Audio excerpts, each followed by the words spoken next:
नमस्कार दोस्तों, मैं हूं ध्रुव राठी और ये है महाभारत, एक नया पॉडकास्ट जो आपसे पूछ रहा है एक सवाल। क्या आप अपने देश को जानते हैं? हर हफ्ते मैं लेकर आऊंगा एक सवाल इंडिया के बारे में और हम मिलकर उसका जवाब ढूंढेंगे और इन जवाबों से भारत को और बेहतर समझेंगे। ये है एक Spotify original podcast in association with ATS studio. Welcome to Mahabharat. Sachin Tendulkar made a surprise visit to Congress President Sonia Gandhi's residence on Thursday morning. Then it came to light that the Master Blaster's name had been recommended by the Congress for a seat in the Rajya Sabha. Reports have suggested that Tendulkar gave his nod to Sonia Gandhi at 10 Janpath. If he comes to Parliament, most welcome. वो batting करेंगे, हम googly फेंकेंगे। जी हाँ दोस्तों, आपने बिल्कुल सही सुना। सचिन तेंदुलकर इंडियन पार्लियामेंट में। ये अकेले नहीं है। Over the years Javed Akhtar, Mary Kom, Rekha और बहुत से और बॉलीवुड एक्टर्स, आर्टिस्ट और स्पोर्ट्स पर्सन्स इंडियन पार्लियामेंट के मेंबर रहे हैं। आप पूछेंगे ये कैसे? इसकी बात करेंगे हम दोस्तों आज के एपिसोड में, जो है राज्यसभा के बारे में। राज्यसभा यानी upper house of the parliament. हम में से ज़्यादातर लोगों को थोड़ी ही नॉलेज है राज्यसभा के बारे में, लेकिन आज के एपिसोड में दोस्तों आप जानेंगे कि क्यों ये राज्यसभा इतनी ज़रूरी है, स्पेशली हमारी डेमोक्रेसी के लिए। कई बारी पॉलिटिशियंस ने राज्यसभा को लेकर बहुत से नेगेटिव कमेंट्स दिए हैं कि कैसे राज्यसभा प्रोग्रेस को क्लॉक करके रखता है, कैसे ये लोकसभा के सामने एक हर्डल है, कैसे इसकी वजह से सही से पार्लियामेंट फंक्शन नहीं कर पाता है। तो आइए जानते हैं कि राज्यसभा क्या है और क्यों इतना ज़रूरी है। पहले मैं एक सिंपल क्वेश्चन का आंसर करूंगा कि राज्यसभा होने का पॉइंट ही क्या है। राज्यसभा के कई नाम हैं। द अपर हाउस मैंने आपको बताया ही अभी, द काउंसिल ऑफ स्टेट्स एक और नाम है, सेकंड चेंबर एक और नाम है। इन सब नामों के पीछे एक कहानी है। पहले इस कहानी को जानते हैं। राज्यसभा दोस्तों एक ऐसा हाउस है इंडियन पार्लियामेंट का जिसकी कैपेसिटी 250 मेंबर्स की है, लेकिन आज के दिन 245 मेंबर्स हैं राज्यसभा में। इनमें से 233 मेंबर्स इलेक्ट किए जाते हैं मेंबर ऑफ लेजिस्लेटिव असेंबली के द्वारा, अलग अलग स्टेट्स के और यूनियन टेरिटरीज के, और बाकी 12 मेंबर्स इलेक्ट किए जाते हैं डायरेक्टली बाय द प्रेसिडेंट। ये मेंबर्स वो प्रोफेशनल्स होते हैं जिन्होंने फील्ड ऑफ स्पोर्ट्स, आर्ट्स या लॉ में एक्सेल किया है। यही रीजन है दोस्तों कि एपिसोड के शुरू में मैंने आपको बताया था सचिन तेंदुलकर के बारे में। साथ में मिलकर जितने भी मेंबर्स हैं राज्यसभा के, सबकी ड्यूटीज होती हैं। जैसे कि मेंबर्स नए बिल इंट्रोड्यूस करते हैं रिलेटेड टू सोशल, पॉलिटिकल और एनवायरमेंटल इश्यूज हमारे देश में जो हैं, वो उन बिल्स को रिव्यू करते हैं जिन्हें लोकसभा में पास किया गया है। मेंबर्स डिस्कस करते हैं, डिबेट करते हैं ऐसे बिल्स पे नॉर्मली, और इन बिल्स को बाद में लॉज बनाया जाता है अगर राज्यसभा में अप्रूव कर दिया जाता है तो। और राज्यसभा के चेयरमैन होते हैं वाइस प्रेसिडेंट ऑफ इंडिया। तो आप पूछोगे कि राज्यसभा में डिफरेंट क्या है? ये सारी चीजें तो लोकसभा में भी होती हैं कि बिल्स को बनाया जाता है, लॉज बनाया जाता है बिल्स को पास करके। राज्यसभा दोस्तों सेकंड चेंबर है इंडियन पार्लियामेंट का। जब हम गवर्नेंस की बात करते हैं, नीति की बात करते हैं, तो सेकंड चेंबर को बेसिकली एक बॉडी ऑफ मेंबर समझ लो जो सेकंड ओपिनियन दे रही है अपना लॉज और डिसीजंस पे जो पहले हाउस से बनाए जा रहे हैं। सेकेंड ओपिनियन कैसे देते हैं? मेंबर्स ऑफ राज्यसभा दोस्तों इन लॉज पे डिबेट करते हैं और नए अमेंडमेंट्स को इंट्रोड्यूस करते हैं, और उसके बाद ये बिल को पास करते हैं या रिजेक्ट करते हैं, मतलब लेजिस्लेशन यानी कानून को। अब क्योंकि मेंबर्स ऑफ राज्यसभा अलग अलग फील्ड से आते हैं अक्सर, तो ये जो अपने ओपिनियन देते हैं ये अलग अलग पर्सपेक्टिव्स ऑफर करते हैं, एक नए पॉइंट ऑफ व्यू देते हैं डिबेट में जो पॉलिटिशियंस शायद ना दे पाए। इसीलिए 12 सीटें राज्यसभा के रिजर्व करी जाती हैं सचिन तेंदुलकर जैसे कैंडिडेट्स के लिए। ये जो स्ट्रक्चर है, ये जो ढांचा है दो हाउसेज ऑफ पार्लियामेंट का जो साथ में मिलकर डिसीजंस ले रहे हैं, इसे कहा जाता है बाई कैमरलिज्म।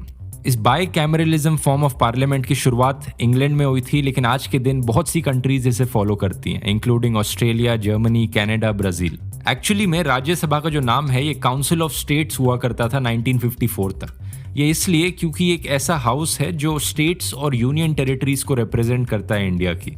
ज्यादातर मेंबर्स जो राज्यसभा में इलेक्ट होते हैं ये इलेक्ट किए जाते हैं members of state legislative assemblies के द्वारा, यानी वो पॉलिटिशियंस जो स्टेट इलेक्शंस जीते हैं। और इसी रीजन से राज्यसभा के मेंबर्स के पास स्पेशल पावर्स होती हैं जिससे कि ये स्टेट्स को लेकर लॉज बना सकते हैं। अब आप शायद पूछोगे कि स्टेट्स और यूनियन टेरिटरीज को एक स्पेशल रिप्रेजेंटेशन देने की क्या जरूरत पड़ी पार्लियामेंट में। ये इसलिए दोस्तों क्योंकि इंडिया का एक फेडरल स्ट्रक्चर है। मतलब कॉन्स्टिट्यूशन ऑफ इंडिया स्टेट्स और यूनियन टेरिटरीज को भी कुछ हद तक ऑटोनॉमी देता है कि वो अपने रीजन्स में अपने लॉज बना पाए।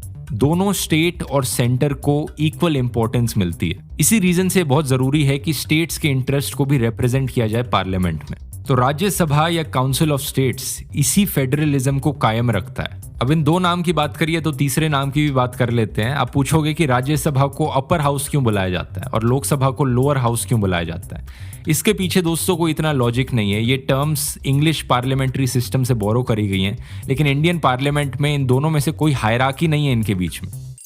एक इंटरेस्टिंग फैक्ट बताऊं, राज्यसभा का आइडिया जो है ये कॉन्स्टिट्यूशन लिखने के दौरान नहीं सोचा गया था।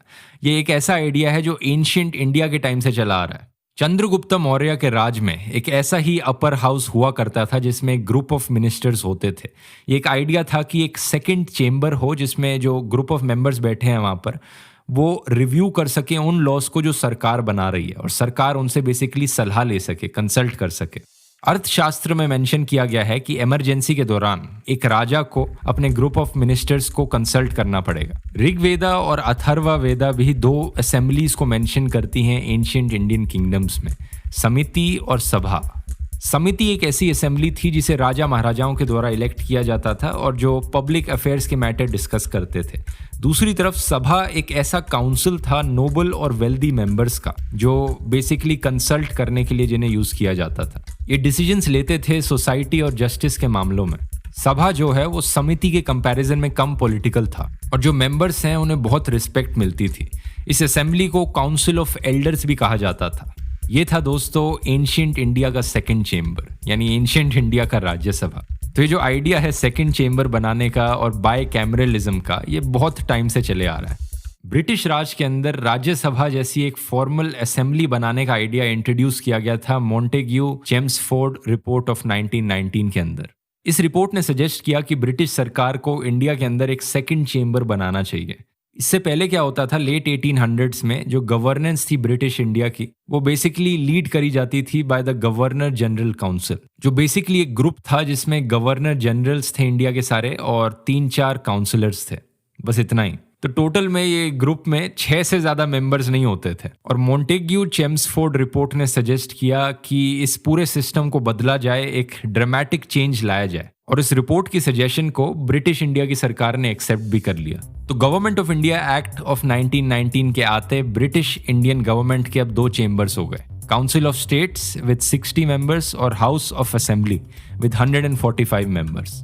ब्रिटिश से आज़ादी के वक्त जब हमारा नया कॉन्स्टिट्यूशन बनाया जा रहा था तो एक कमेटी जिसे लीड कर रहे थे पंडित जवाहरलाल नेहरू, उन्होंने एक रिपोर्ट निकाली कॉन्स्टिट्यूएंट असेंबली के लिए। इस रिपोर्ट ने सजेस्ट किया कि इंडियन पार्लियामेंट में 2 हाउसेज होने चाहिए और इस रिपोर्ट पर बहुत सवाल उठाए गए। कई लोगों ने कहा कि क्या जरूरत है एक नया हाउस रखने की, एक सेकंड चेंबर रखने से जो प्रोग्रेस है वो स्लो डाउन हो जाएगा, ये आर्ग्यूमेंट थी।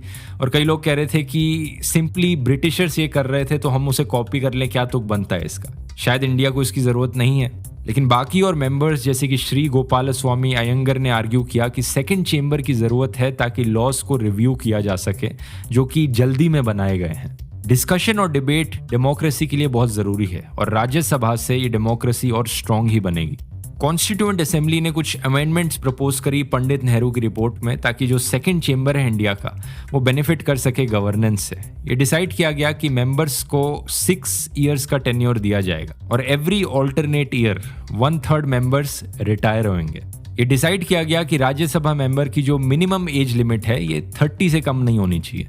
और जब ये डिसाइड किया गया कि मेंबर ऑफ राज्यसभा के पास कोई और क्वालिफिकेशन होने की ज़रूरत नहीं है except being an Indian citizen, तो प्रेसिडेंट राजेंद्र प्रसाद ने पॉइंट आउट किया कि ये तो बड़ा एब्सर्ड है।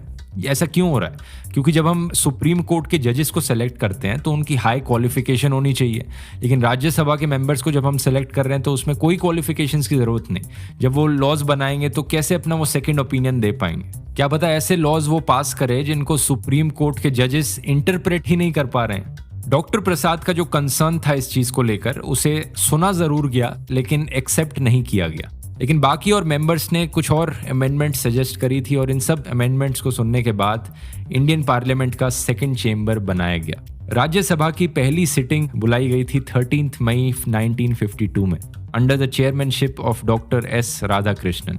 उसी साल राज्यसभा ने अपना पहला बिल पास किया, Indian tariff second amendment bill. दोस्तों, ओवर द इयर्स राज्यसभा ने बहुत इंपॉर्टेंट बिल्स पास किए हैं हाउस में। कुछ एग्जांपल्स मैं आपको देना चाहूंगा। 1955 में राज्यसभा ने एक बिल पास किया था, Hindu marriage and divorce bill. इससे पहले एज ए हिंदू आप डिवोर्स नहीं ले सकते थे अपने हस्बैंड या वाइफ से। 2012 में राज्यसभा ने पास किया protection of women from domestic violence act. Basically मैं आपको बताना चाह रहा हूँ, राज्यसभा ने अक्सर ऐसे बिल्स इंट्रोड्यूस किए हैं जिन्होंने बहुत से बड़े बड़े सोशल इश्यूज को टैकल किया है हमारी सोसाइटी में। साथ ही साथ राज्यसभा ने बहुत इंपॉर्टेंट बिल्स को अमेंड भी किया है जिन्हें लोकसभा में इंट्रोड्यूस किया गया था, जैसे कि prevention of corruption bill of 1988। 2018 में राज्यसभा ने कुछ अमेंडमेंट्स करी इस बिल में, जिसने रिश्वत देने को भी एक ऑफेंस बना दिया। इसने पेनल्टीज की डेफिनेशन को क्लियर किया और एक प्रोसीजर भी बनाया कि किस तरह से करप्ट पब्लिक सर्वेंट्स की प्रॉपर्टीज को सीज किया जा सकता है। एक हाउस ऑफ पार्लियामेंट होने के नाते राज्यसभा का सबसे इंपॉर्टेंट फंक्शन है लेजिस्लेशन को पास करना, और ये किया जाता है बिल्स को इंट्रोड्यूस करके, अमेंड करके और पास करके। ये आपने खबरों में भी सुना होगा। राज्यसभा में नागरिकता संशोधन बिल पास करवाकर नागरिकता बिल पास हो गया है, राज्यसभा से भी पास कर दिया गया है। The Rajya Sabha Tuesday cleared the Muslim Women Protection Bill that criminalizes triple talaq or instant divorce. अब बिल बेसिकली एक ड्राफ्ट प्रपोजल है लॉ के लिए। इसे इंट्रोड्यूस किया जा सकता है दोनों में से किसी भी हाउसेस में, और जब ये किसी भी हाउस में पास होता है तो ये दूसरे हाउस में जाता है अप्रूवल के लिए। लेकिन कुछ एक्सेप्शंस हैं, जैसे कि मनी बिल्स। कोई भी बिल जो टैक्सेशन या एक्सपेंडिचर ऑफ गवर्नमेंट से जिसका लेना देना है, उसे सिर्फ लोकसभा में ही इंट्रोड्यूस किया जा सकता है। ये मनी बिल्स राज्यसभा में जाते जरूर हैं रिकमेंडेशंस के लिए, लेकिन राज्यसभा की अप्रूवल मिलना जरूरी नहीं है। तो अगर आप सिचुएशन को इस एंगल से देखें, आप कह सकते हैं कि लोकसभा के पास ज्यादा पावर है राज्यसभा के कंपैरिजन में। तो बाकी और किस टाइप के बिल्स हो सकते हैं? आप एक ऑर्डिनरी बिल इंट्रोड्यूस कर सकते हैं, एक फाइनेंशियल बिल इंट्रोड्यूस कर सकते हैं, एक ऐसा बिल इंट्रोड्यूस कर सकते हैं जो कॉन्स्टिट्यूशन को अमेंड करे, एक ऐसा बिल जो एक इंडिविजुअल मेंबर ऑफ पार्लियामेंट ने रेज किया हो, उसे कहा जाता है प्राइवेट मेंबर बिल। राज्यसभा में एक स्पेशल सेशन होता है प्राइवेट मेंबर बिल्स के लिए, क्योंकि ये बहुत से नॉन पॉलिटिकल इश्यूज को कंसर्न करते हैं। इसी रीजन से अक्सर जो राज्यसभा ने बिल्स पास किए हैं, ये सोशल, एनवायरमेंटल, मेडिकल और एजुकेशनल इश्यूज से रिलेटेड है। राज्यसभा ने ऐसे बिल्स भी पास किए हैं जो कि लोकसभा में इंट्रोड्यूस किए गए थे, जैसे कि 2019 में सिटीजनशिप अमेंडमेंट बिल जो लोकसभा में पास किया गया था दिसंबर 9 को, वो बाद में राज्यसभा में गया, जिस पर 9 घंटे डिबेट चली, और 11 दिसंबर को ये राज्यसभा में भी पास कर दिया गया। पर ऐसे भी बिल्स के एग्जाम्पल मौजूद हैं जिन्हें लोकसभा में इंट्रोड्यूस किया गया हो लेकिन राज्यसभा में रिजेक्ट कर दिए गए हों, जैसे कि the constitution 24th amendment bill of 1970 जो इफेक्ट करता है rights of former Indian states को। ये पास किया गया था लोकसभा में, लेकिन राज्यसभा ने इसे रिजेक्ट कर दिया। इसी रीजन से राज्यसभा को रिवाइजिंग चेंबर भी बुलाया जाता है, क्योंकि अक्सर ये अमेंडमेंट्स ऑफर करता है उन बिल्स पे जो लोकसभा पास कर रहा है। डाउरी प्रोहिबिशन बिल एक ऐसा लेजिस्लेशन था जिस पर राज्यसभा ने इंसिस्ट किया अपनी अमेंडमेंट्स पर, जिसकी वजह से दोनों हाउसेस की एक जॉइंट सिटिंग बुलाई गई। उस सिटिंग में जो राज्यसभा ने अमेंडमेंट सजेस्ट करी थी उसे अडॉप्ट कर लिया गया। वैसे राज्यसभा का दोस्तों एक और भी नाम है, डेलिबरेटिव चेंबर। कॉन्स्टिट्यूशन में राज्यसभा को as a place of discussion and debate करके बुलाया गया है, जैसा मैंने आपको बताया ही है।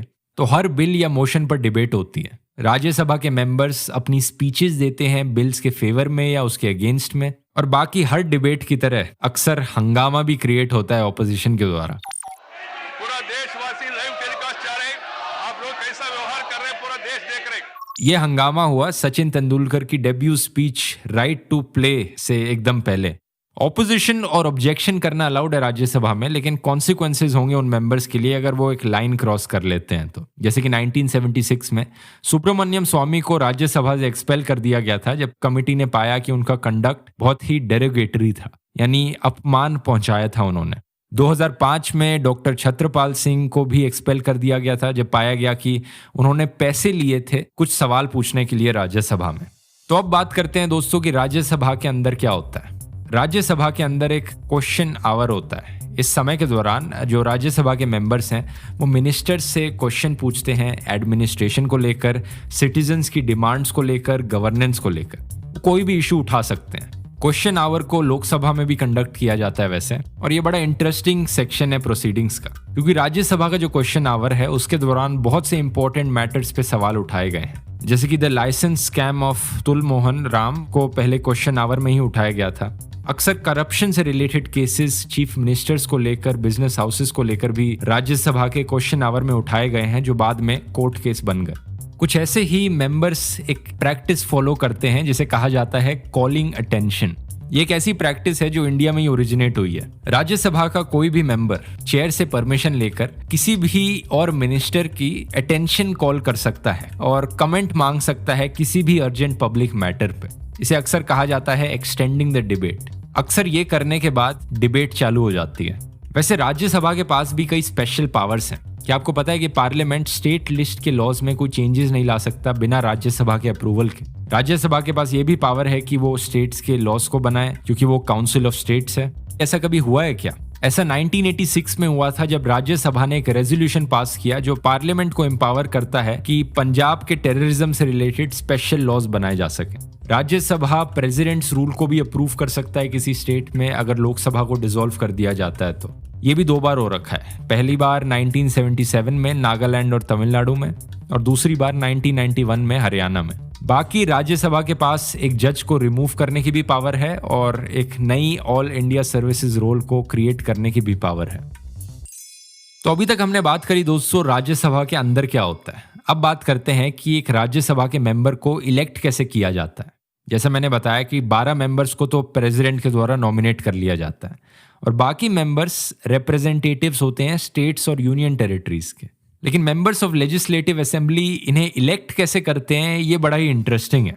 राज्यसभा एक परमानेंट हाउस है। मैंने आपको पहले बताया था ना, जो अमेंडमेंट्स इंट्रोड्यूस किए थे कॉन्स्टिट्यूएंट असेंबली में, पूरा राज्यसभा का जो हाउस है उसे कभी भी एक वक्त में पूरा डिसॉल्व नहीं किया जा सकता। वो निरंतर जारी रहता है। हर मेंबर ऑफ पार्लियामेंट की 6 साल की टर्म होती है और every second year 1/3 of house retire होता है। लेकिन जो प्रोसेस है राज्यसभा के मेंबर को इलेक्ट करने का, वो काफी डिफरेंट है लोकसभा के कंपैरिजन में। लोकसभा में तो हम सिटीजन्स वोट करते हैं first past the post system के अकॉर्डिंग, और फिर लोकसभा के पॉलिटिशियंस इलेक्ट किए जाते हैं। लेकिन राज्यसभा में ऐसा नहीं है। राज्यसभा के मेंबर्स इलेक्ट किए जाते हैं by the proportional representation system through a single transferable vote. इसके बारे में मैंने डिटेल में डिस्कशन करी है एक पुराने एपिसोड में। आप पुराने एक पॉडकास्ट को देख सकते हैं, स्क्रॉल करेंगे आपको मिल जाएगा, जब मैंने first pass the post system को एक्सप्लेन किया था। दोनों हाउसेज ऑफ पार्लियामेंट के बीच में एक कॉस्मेटिक डिफरेंस भी है। क्या आपको पता है दोस्तों, लोकसभा का जो कारपेट है वो ग्रीन कलर में, ये दर्शाने के लिए कि इंडिया एक एग्रीकल्चर लैंड है, और दूसरी तरफ जो राज्यसभा का कारपेट है वो रेड कलर में है, a symbol of royalty and sacrifice for a freedom fighters. इसमें कोई दो राहें नहीं कि राज्यसभा एक बहुत ही इंपॉर्टेंट और रिस्पेक्टेड एलिमेंट है इंडियन पार्लियामेंट का। पर एक सवाल उठता है कि क्या राज्यसभा अपने आइडियल्स पे लिव अप किया है, अपने आदर्शों पे? जो क्रिटिक्स हैं वो कहते हैं कि राज्यसभा अक्सर जो मेजॉरिटी में पॉलिटिकल पार्टी है उसके एजेंडा पे ही काम करता है। सेकंड चेंबर बनाया गया था इसलिए ताकि डिबेट किया जा सके लॉस पे ऑब्जेक्टिवली और लॉजिकली। लेकिन जिस तरह से डिसीजंस लिए जाते हैं राज्यसभा में, ये काफी सिमिलर है लोकसभा से। राज्यसभा की अटेंडेंस भी ऊपर से काफी लो रहती है। कुछ महीने पहले की बात है कि राज्यसभा के बजट सेशंस में भी इनफ एमपीज नहीं आए थे अटेंड करने, और यही रीजन है कि जो नॉमिनेटेड मेंबर्स हैं राज्यसभा के, जैसे कि सचिन तेंदुलकर और रेखा, इन्हें भी ब्लेम किया जाता है लो अटेंडेंस के लिए, क्योंकि ये बहुत कम अटेंडेंस रहती है इनकी। Master blaster Sachin Tendulkar and Queen of Hearts Rekha are icons in their respective fields but are rarely seen in parliament. Rajya Sabha में समाजवादी पार्टी के सांसद नरेश अग्रवाल ने सांसद सचिन तेंदुलकर और रेखा की संसद से बंक मारने वाली आदत पर ऐतराज जताया और कहा कि अगर इन दोनों सांसदों की संसद में दिलचस्पी नहीं है तो ये दोनों इस्तीफा क्यों नहीं दे देते। सचिन तेंदुलकर ने सिर्फ 29 आउट ऑफ 400 डेज अटेंड किए हैं अपने सेशन के, और रेखा ने सिर्फ 18 दिन। पब्लिक स्पेशली इस चीज को इसलिए क्रिटिसाइज करती है क्योंकि ये पाया गया कि राज्यसभा मेंबर बनने से सचिन को सैलरी मिली 86 लाख रुपीस की और रेखा को सैलरी मिली 99 लाख रुपीस की। एक और इंटरेस्टिंग चीज दोस्तों, मैं आपको कहते आ रहा हूं कि कैसे राज्यसभा एक काउंसिल ऑफ स्टेट्स है, लेकिन शायद सरप्राइज हो जाएंगे आप ये जान के कि जो मेंबर्स ऑफ राज्यसभा हैं उन्हें हमेशा एक स्टेट का निवासी नहीं होना पड़ता उस स्टेट को रिप्रेजेंट करने के लिए। पहले ये रूल हुआ करता था कि सिर्फ एक स्टेट के रेजिडेंट ही रिप्रेजेंट कर सकते हैं उसे राज्यसभा में। इस रूल को कहा जाता था डोमिसाइल क्लॉज, लेकिन 2003 में सुप्रीम कोर्ट ने इस क्लॉज को हटा दिया। अब कोई भी मेंबर कहीं भी रह सकता है इंडिया में और किसी भी स्टेट को रिप्रेजेंट कर सकता है। इस चेंज के आने के बाद डेफिनेटली पॉलिटिशियंस के लिए और नई अपॉर्चुनिटीज क्रिएट हो गई मेंबर ऑफ पार्लियामेंट बनने के लिए, लेकिन जनता में ज़्यादातर लोग नाराज थे इससे, क्योंकि एक बहुत इंपॉर्टेंट सवाल उठता है। एक ऐसा एमपी जिसने मान लो जो एक स्टेट को रिप्रेजेंट कर रहा है लेकिन उस स्टेट में कभी रहा नहीं, तो कैसे रिप्रेजेंट कर सकता है वो स्टेट को? ये एक बहुत इंपॉर्टेंट क्रिटिसिज्म है जो किया जाता है राज्यसभा को लेकर। मैं यहाँ सोच रहा हूँ कि हमने शुरू में जो क्वेश्चन पूछा था इस एपिसोड के, क्या हमने उसे आंसर किया है? कई लोग कहते हैं कि राज्यसभा अननेसेसरी है। क्या ये सही में सच है? इसी सवाल को मैं दूसरे तरीके से पूछता हूँ, क्या होता अगर कोई राज्यसभा ना होता इंडिया में, सिर्फ लोकसभा लॉज बनाता? ऐसा होता तो दोस्तों सिर्फ लोकसभा में लॉज बनते, और क्योंकि लोकसभा हमेशा रूलिंग पार्टी की मेजॉरिटी में रहता है तो ऑपोजिशन किसी भी लॉ को बनने से रोक नहीं पाता, कोई भी अमेंडमेंट को रोक नहीं पाता। तो एक ये शायद टायरनी ऑफ द मेजॉरिटी वाली सिचुएशन क्रिएट कर देता जहां पर रूलिंग पार्टी के पास हद से ज़्यादा पावर है। पास्ट में बहुत से ऐसे केसेस हुए हैं जहां पर राज्यसभा ने रेजिस्टेंस प्रोवाइड करी है मेजॉरिटी के खिलाफ जो लोकसभा में होती है, स्पेशली जनता रजीम के अंदर और यूपीए रूल के अंदर 1970s और अर्ली 2000s में। इसी रेजिस्टेंस की वजह से रूलिंग पार्टी को ऑपोजिशन पार्टी के भी पर्सपेक्टिव्स को सुनना पड़ा, वो मजबूर हो गए सुनने के लिए। 2015 में लोकसभा ने बिल पास किया था लैंड एक्विजिशन अमेंडमेंट बिल। इस बिल को एंटी पुअर और एंटी फार्मर कहा जा रहा था। इस वक्त एक बड़ी खबर सामने आ रही है। लैंड एक्विजिशन बिल पास हो गया है लोकसभा में 9 संशोधनों के साथ, 9 अमेंडमेंट्स उसमें किए गए हैं। लेकिन राज्यसभा ने कुछ चेंजेस सजेस्ट किए इस बिल में और ये बिल अभी तक पास नहीं हुआ है। ये एक एग्जाम्पल है आपको दोबारा से याद दिलाने के लिए कि राज्यसभा का रोल क्या है हमारी गवर्नमेंट में, हमारी डेमोक्रेसी में, जहां पर रूलिंग पार्टी के पास मेजॉरिटी होती है। राज्यसभा की ड्यूटी है ऑपोजिशन प्रोवाइड करना, डिबेट करना और स्टेट्स को रिप्रेजेंट करना, और ये है राज्यसभा का एग्जिस्ट करने का रीजन। आज के लिए इतना ही दोस्तों, और मैं उम्मीद करता हूँ हमेशा की तरह आपने कुछ नई चीज़ें सीखी होंगी कि इंडिया किस तरह से काम करता है, और मैंने आपको सोचने पर मजबूर किया होगा। मिलेंगे अगले हफ्ते एक नए एपिसोड के साथ महाभारत में। I'm Dhruv Rathi and you've been listening to Mahabharat, a Spotify original podcast created in association with ATS Studio. All clips and voices you heard in this episode belong to the original creators, and we have provided links to the sources in our show notes. Mahabharat is produced by Gaurav Vaz from ATS Studio. This episode was written by Gaurav Vaz and Anushka Mukherjee. The title track of this podcast was composed by Abhijit Nath, and Madhav Yachit is the audio producer. ATS Studio is a division of All Things Small, a true stories focused media company run by Sidin Vadukut, Supriya Nair, Devya Bopanna, Sunil Doshi and Gaurav Vaz.